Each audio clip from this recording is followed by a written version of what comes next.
Hey guys, namaste, and I hope all of you are doing great. So, we're going to talk about the last house in the Saturn in the amazing series, the 12th house. Let's talk about Saturn first. As I keep saying, Saturn is the graha of acceptance, is the graha of clarity, and the graha of wisdom. Okay, these three components makes Saturn such a powerful, although it is so called as the malefic graha, but then it has such a profound attribute associated to it. So it's again clarity in life, acceptance, and also wisdom. Okay, so this is in a nutshell what Saturn is all about. Now we look at the 12th. The 12th is a difficult house to be explained because one would need Vedic epistemological background. You need to have the prerequisites of Vedic. You need to understand the tenets, the four tenets, the Purusharthas, right? You need to understand the different layers of human identity. You need to understand the laws of causation. All these things needs to be it's required for you to really understand what the 12th house is, which is why I will announce very soon the classes which I'm going to start, which is the Vedic principles.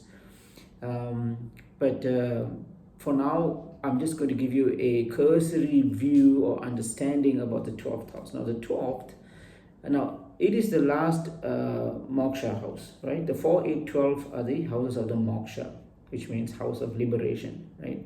Now, what are we liberating from, and why is this liberation the end house? Why is it so important? It's the one that requires a lengthy lecture, right? Which is why I'll be giving the classes very soon to all of you.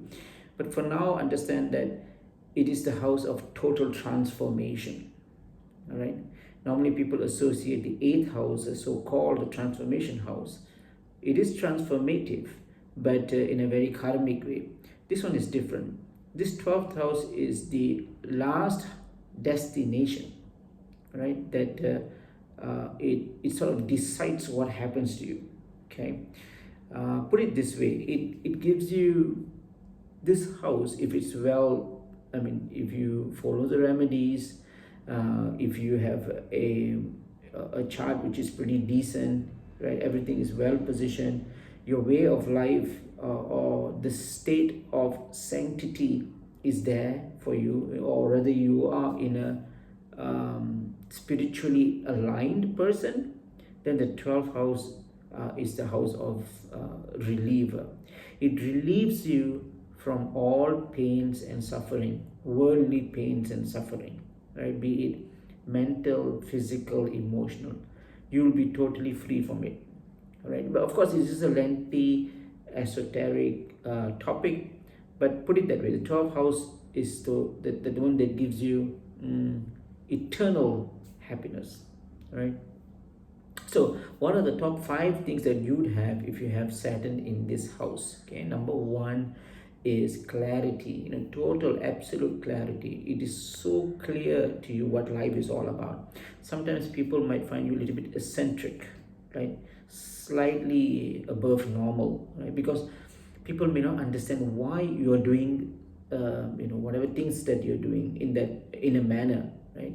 It is confusing to the rest of the people. But since you have clarity, you are not bound by any veil of Maya or anything like that. You are clear. You know exactly what needs to be done and where you are going. As such, it is difficult for people to comprehend your actions. But that's one of the amazing things, because you, at the end of the day, you would be more contented, joyful, happy, and peaceful, right? Where others generally suffer from their lack of understanding and ignorance. So that's number one, clarity.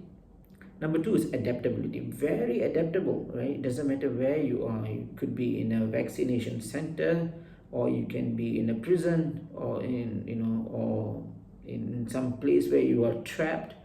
You are adaptable. Since you have that sight, the divine sight of clarity, you know what is the end result. It's like x-ray, so it really doesn't matter in what worldly position or state you are, you will overcome that, because you know, okay, eventually this thing will go, this will pass. It is a very momentarily situation, it is transitory, it's impermanent, and it's void, right? So everything will move, will change, and everything is, empty, will be empty someday. As such, why should I be worried about my situation right now? There's absolutely no reason to be worried, because this moment, this situation will change. So they have that acceptance, right? Remember Saturn acceptance. And so life is seamless. It doesn't matter where they are always highly adaptable, right? Number three, they're always peaceful and tranquil. That goes without saying. And it's self-explanatory. They're always peaceful. They know, they have this coping mechanism, which most of us do not have. They know how to be happy, all right? So they have that coping mechanism. Peaceful and happy and tranquil. They're always at a state of serenity, okay?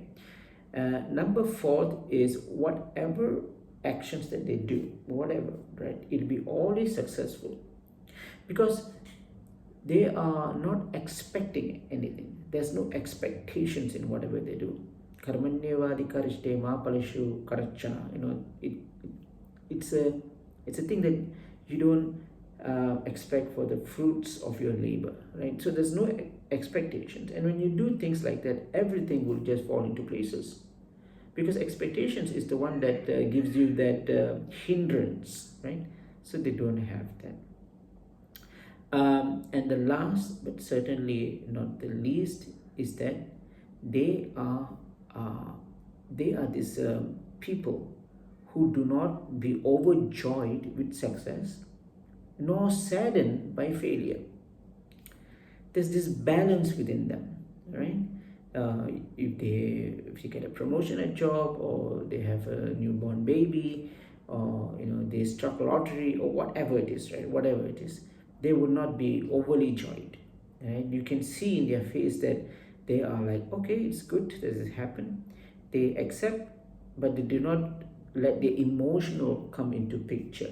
They do not do that, okay?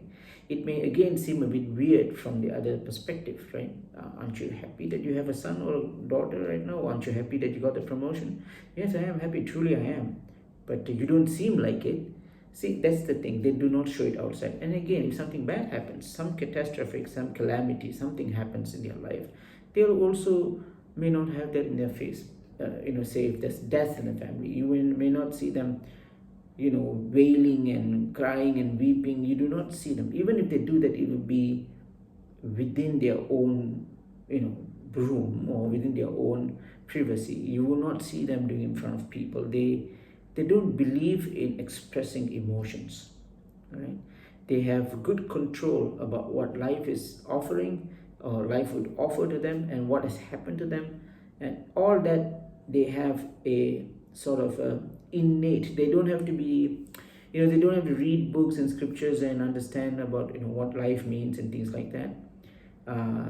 They are self-doctrinated. They have that, all that innately in them. So good, bad, doesn't matter.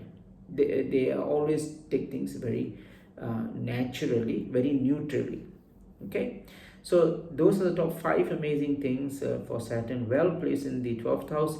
Now we'll be going to the next graha, but before that, I hope you are enjoying these videos. I know I'm not putting it up frequently. I will make sure that I'll put it more frequently. I'm trying my level best to do so. And thank you for your patience. Thank you for tuning in my channel. And for those who are new, please do consider subscribing. And I'll see you on the new amazing series for a new graha. Until then, take care, my friends. Namaste.